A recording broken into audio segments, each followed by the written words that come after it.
All right. So, in the ankle, you could probably classify there being two main joints really important for skiing. One is, we'll call it like the ankle joint, which is the one, pretty, everyone knows it, where we adjust 4.5 balance from. And that is here. So through this joint. Just draw it in. So, ankle joint between this bone, and this one. Right in between here. 4.5. But then underneath it you have the subtalar joint, which is between the heel bone and the talus bone. So that's this joint in here. This joint is mostly a joint that allows rotation of your foot as well as lateral motion. And actually those two motions are coupled, so you can't really just move laterally without having rotation present. And you can all sit there in the chair and feel it with your right foot will choose. So if you rotate your right foot out without moving anything else, you'll feel that as it rotates out further, it wants to tip up. And if you rotate it in, it wants to tilt over. Yep. So coupled motion. And the reason why I'm emphasizing this is because in skiing, when we're telling people to roll their ankles to get on the edge, if people don't understand that actually rolling your ankles requires you to have some rotation in there as well, they could be just not actually moving through the subtalar joint in the ankle, but just rolling their knee over with the foot being rigid, right? Follow me so far? As opposed to it actually being at the ankle joint. Now, I read, actually someone sent me a paper last night on balance, and they did a study on people doing handstands and just standing, and they were testing, they'd push people, whether in the handstand or standing, and they'd see where the first place they adjusted from was. And basically the long and short of it is they showed that the first place to really adjust for small perturbations or disturbances is the lowest part of your body. So when you're in a handstand, it's at the wrist. When you're standing, it's at the ankle. And they called it like an inverted pendulum. So you would not really adjust your head or your hips. Those were used for very big, unbalanced movements. You'd use the ankle to adjust first. So the lowest point in the body was kind of used first. So the subtalar joint is where we would first be able to adjust lateral and rotational disturbances to the body. And then the ankle joint, more for fore and aft. So just really interesting to note that. So pretty important joint. Is the inner ski turn from the outside foot being in a pronated, subtalar pronated joint position to a supinated one. And if you're able to start from this, initiator turn, or allow the lower leg and the foot to move through this joint in the transition, a bit like the handstand and standing analysis, standing research I was talking about, you're going to start the change from the very lowest point closest to the ground, which is going to make the center of mass topple over very easy. So it's a very subtle movement, but has a really, really big effect. So here is Richie Berger, so in slow motion, coming through, right foot pronated, starting to supinate, keep supinating, and the other ski goes into pronation as well. And in a high performance turn like this, because the ski has its own built-in turning effect, so on the edge it wants to turn.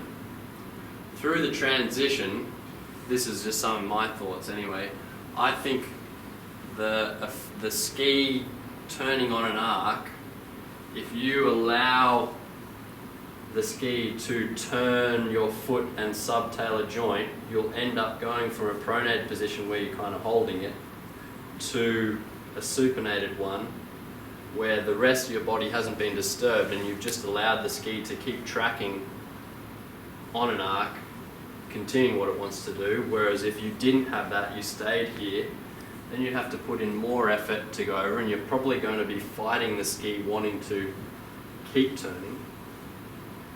Another really good point, through the very end of the turn, do you want to, like the very end, do you want to decrease edge or increase edge? Decrease. Decrease, yep.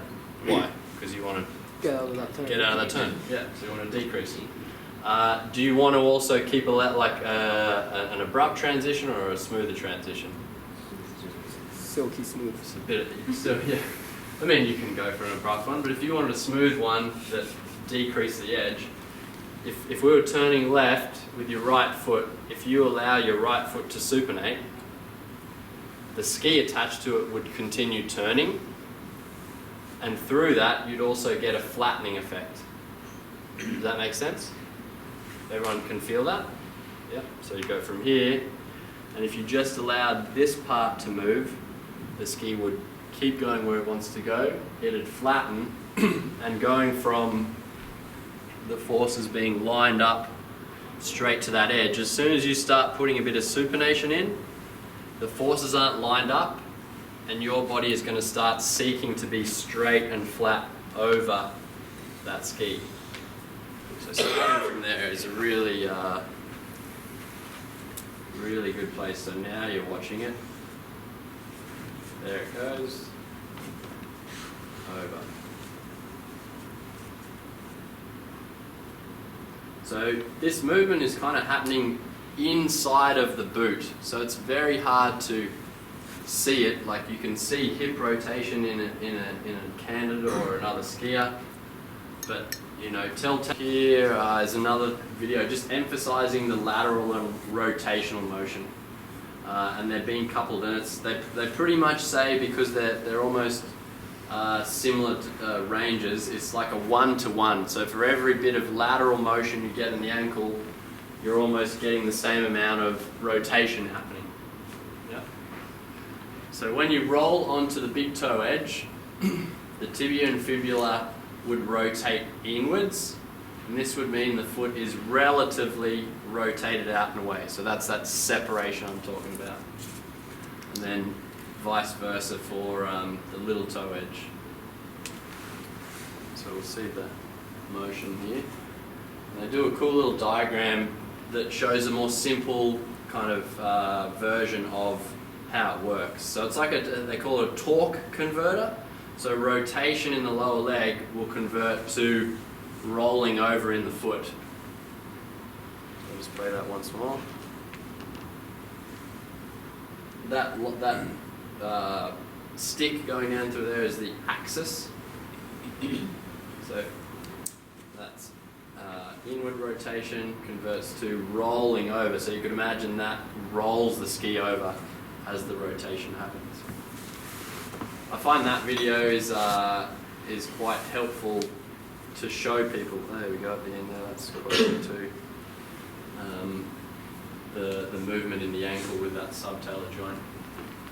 But yeah, for people like on snow, I find this a very good simple diagram instead of this, which is kind of complex. But here it is here. Outward rotation, inward rotation, outward. Center of mass closer, center of mass or center of pressure going to be ending up further away. Supination. So I took just a couple of frames from Michaela Schifrin showing, like, it's pretty easy to see this motion. So the subtalar joint motion converting rotation into edging. Then, but if the ankle is stiff or the ski boot itself is not ideal, this won't happen. But you can see the conversion happening there.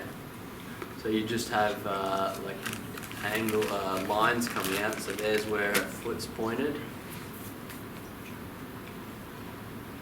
There's kind of where her knees pointed. Femurs. So there's these, and then hips. There's almost 3 points of separation at the start of that turn. This way, this way. As she's transitioning, the lower legs already started going more this way. Yep, even though her feet are still letting the skis accelerate and travel across this way. Femurs, this way, and then now goes out here, out here. So I think that's a really cool sequence to see that happening. And you can see she's able to kind of switch the edges underneath her without committing the center of mass too fast into the turn. Because the more you can use this lower part, the less you have to move your center of mass. You can set yourself up and almost feel where you're at before you drop in.